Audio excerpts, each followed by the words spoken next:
One of the best parts about working at a theme park is those times when you get to create a magical moment and a memory that will last a lifetime.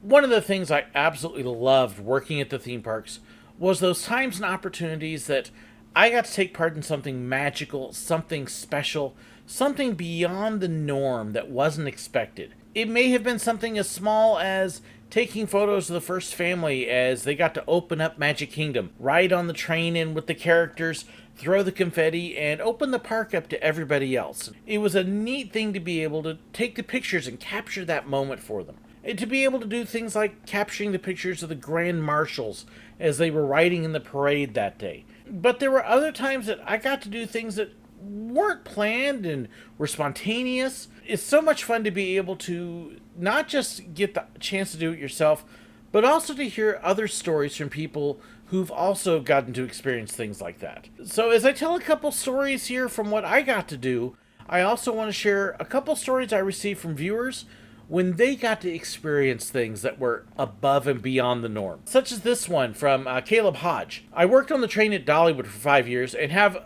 tons of stories. But there's one that I absolutely love that took place in 2017.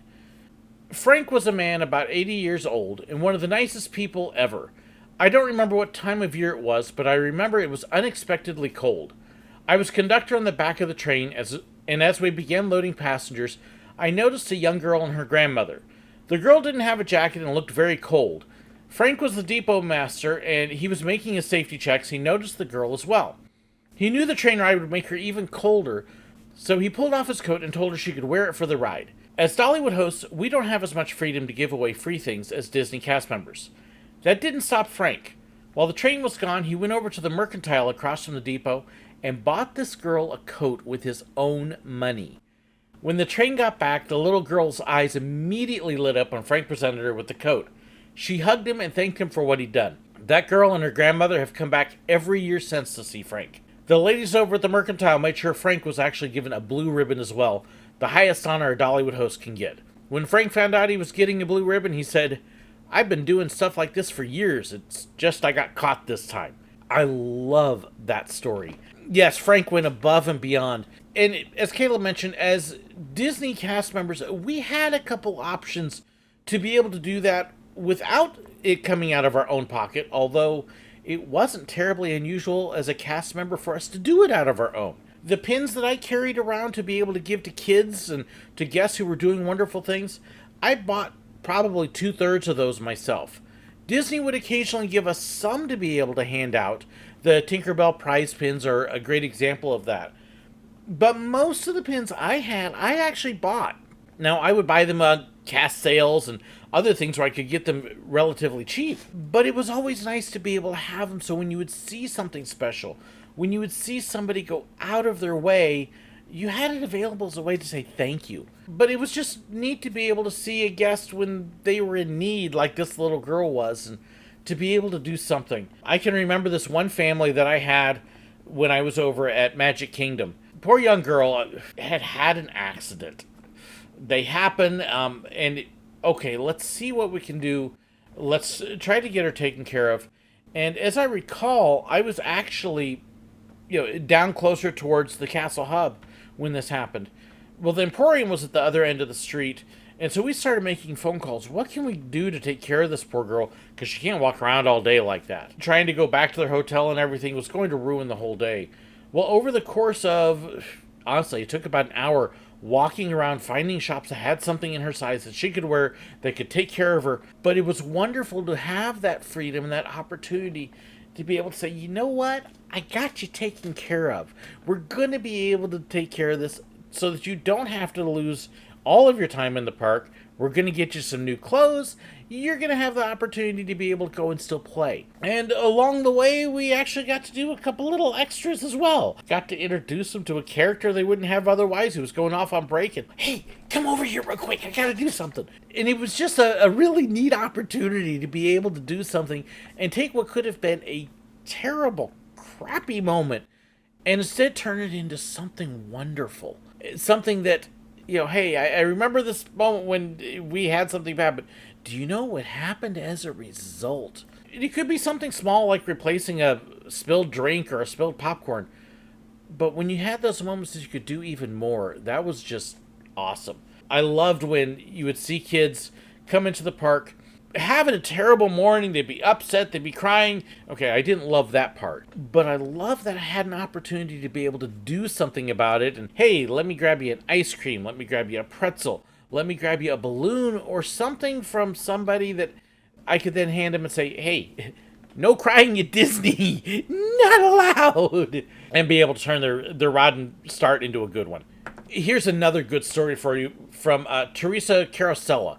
I hope I said your last name right there, Teresa. I have a brother and a sister, both of whom have Down syndrome. They absolutely love Disney. Several years back, we were on a family trip to Disneyland. We were having dinner at Goofy's Kitchen when Peter Pan came over to our table. He joked with my brother and sister for a while and was a big hit. Later that evening, we were watching a parade, and when Peter Pan came by on his float, he recognized the kids and signed, "I love you," to both of them. It's one of my most special Disney memories. It's so incredible that when a character connects to a guest like that, considering how many people they come in contact with each day. Did you ever meet any special ed kids while you were working at the parks that stick out in your memory? I would love to hear about them. I got to meet so many, some of my favorite guests, because you would get to see such incredible moments. If I was working, taking pictures of the castle and stuff, that would be my opportunity to connect. And I did get to do that some. You could usually tell which ones were fun to tease, and you could kind of joke around and play around with them. For them, I would try to do something special. I tried to get special pictures with just them a lot of times. They were wonderful for the magic shots where you have holding Tinkerbell or another character. I love to do something completely unexpected for them, especially if I found out they had a favorite character and I could do something about it. And I will be honest, I bent a couple rules that, this character's not really supposed to be at this park, but you know what? For this family, for this guest, I'm going to do it anyways.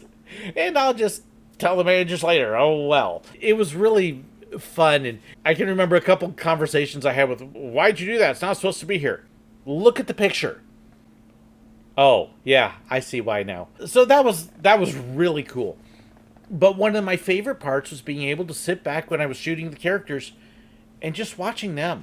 And watching them connect to people with special needs, disabilities, Make-A-Wish kids who were sick.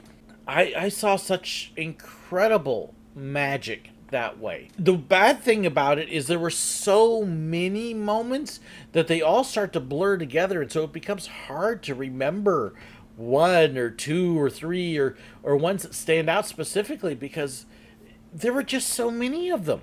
We would see usually a few a day. You've heard me joke before that any day that I had cried behind the lens was a good day. In all honesty, that was my days working with characters. That was most days. I would have at least one moment where you'd see something just so touching and cool that you couldn't help but start shedding tears. Watching people come up and meeting their characters and forgetting about anything different or any problems or any issues and just experiencing that magic come to life was absolutely amazing. And I think it's fair in talking with several of my friends who were friends with the characters as well. For a lot of them, that was the best part as well. To be able to experience those incredibly special moments. Maybe it was a little kid that was their favorite character. You would see the little girls come in dressed as princesses and holding the dolls, and all of a sudden here's that person in real life, and just the looks of awe they would get. And then have the princesses hug them and take the pictures and talk to them. And that was just amazing. I do remember one thing with a few Down syndrome boys, that there's just something about Down syndrome boys and princesses that they just fall in love. It's really quite amusing because they see them and it's almost the same reaction to, even in their late teens and 20s, and you would just see them fawn all over the princesses. Now, I tell people all the time, there's appropriate behavior with them and there's inappropriate behavior. But you also understand sometimes when those rules bend a little bit depending upon who the guest is. And you would watch these guys just in awe of the princesses, and the girls would fawn all over them and talk to them, stand them up like a prince and pose with them, and oh yeah, these guys would just eat it up. And as a photographer, I would too. I was like, this is such a cool thing. There were so many times I wish I could have shot my own copies of the pictures or shot my own video. Some way to put a camera on and like a chest cam and just wear that and let people see what I got to see every day. It was absolutely amazing. And yes, then you would see people who got to see the characters a few times and connect. We didn't see that as often at Walt Disney World just because the crowds were so much bigger and there were more parks and they were spread out and everything. But we did get to see it. Here's another really neat story from Vince that shows the opportunity to go above and beyond. We had just put our house up for sale and we went to Walt Disney World with our daughter's family. We rented a house and we're not staying on property. Our second day in Walt Disney World, I got a call from our real estate agent saying we have a buyer and wanted to fax us the documents to sign and fax back immediately. Now at this time, I'm not really familiar with anything that Walt Disney World has to offer, and apparently our real estate agent did. He informed us of Walt Disney World's guest relations, told us to call the park's guest relations that we were going to visit the next day and get their fax number, and he would fax the documents to the park itself. Due to a few changes being made, we were faxing these docs back and forth the whole time we were at Walt Disney World. Long story short, we sold our house while we were in the parks of Walt Disney World, and guest relations kept sending the fax back and forth for us. House was only on market for 1 week, and it's while we were on vacation. Now, this is an example of going above and beyond. Okay, normally, Walt Disney World's guest relations is not a bank. It's not a place to send and receive faxes. But in this circumstance, they said, sure, let's go ahead and do what we can so that way you get to enjoy your vacation while taking care of this. They're not even staying on property. I've heard of the Disney resorts doing this for the guests, but in the parks, that's just amazingly cool. It really is. And I love, again, those opportunities where you could see a need and you could fulfill it. As photographers, if we weren't with characters, there were a number of times that we had a little bit more freedom than a lot of other cast members. We didn't necessarily have safety things that we were in charge of, like keeping an area secured. We didn't have to worry about operating a ride. So if we had stepped out of our position to take care of a guest, it wasn't as big of a deal. And so we would take care of lost parents. In other words, you have a child that lost their parents and didn't know what to do. We had almost as much freedom to help with that as a security officer did. And we could look around for the parents and try to track them down or connect them with somebody who could take care of them. I did have a couple times where I had to walk the children down to guest relations because we just couldn't find mom and dad. We had that opportunity. But what was really cool at those times was we also had the freedom, okay, don't be upset. Tell you what, let's see, you want an ice cream? You want a snack, a popcorn, a soda? I had one child that was just having a terrible time. And I was able to walk into the store that was there and get them a plush Donald Duck and totally make their day. And all of a sudden, not only are they not as scared, but now they got somebody that they can hold and squeeze and feel secure with. It was so neat to be able to have that freedom to be able to do that. That was one of the things I loved the most about my time, especially at Disney, but Silver Dollar City and Busch Gardens as well. Did you get to experience things like that? I would love to hear your stories as well. Don't forget to share them. You can email them to me at SirWillow@gmail.com or put them in the comments below. Don't forget to check the description as well. All sorts of information there. Let me hear your stories. I'd love to do it. And if you know people that like to hear these and have their own, well, don't forget to hit that like button and share the video too. Thank you so much for subscribing, for watching. Thank you to my YouTube members and my patrons. I couldn't do this without them. They help make the magic. If you want to know more, check the description of the trailer at the end. Thank you so incredibly much for watching, and God bless. So, this is going above and beyond. Let me check that light.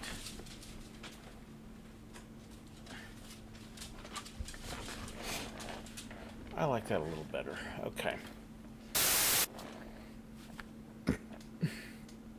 Excuse me. Great way to start.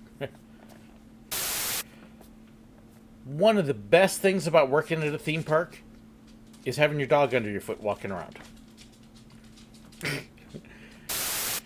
One of the best things about working... Come on, Ginger, go lay down. A memory that lasts a lifetime. Gosh, dog, go lay down! Ugh! Thank you!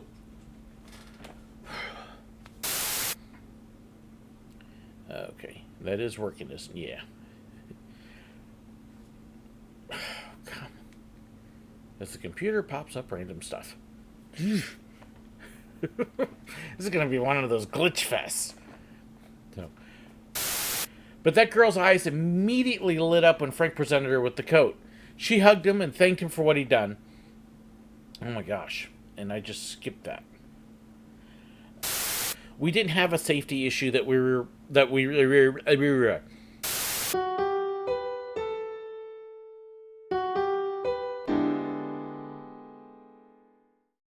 If you'd like to know about my merchandise, contact information, fan pages, and more, be sure to check the description below. If you want to make sure you don't miss any of my videos, hit that button right there to subscribe. And if you want to see another one, well, I've got a great video for you right here. If you'd like to be like these wonderful people here too and support me financially on Patreon or YouTube, well, hit that little button right there. It'll even give you behind the scenes access and more perks. Thank you so incredibly much for watching, and God bless.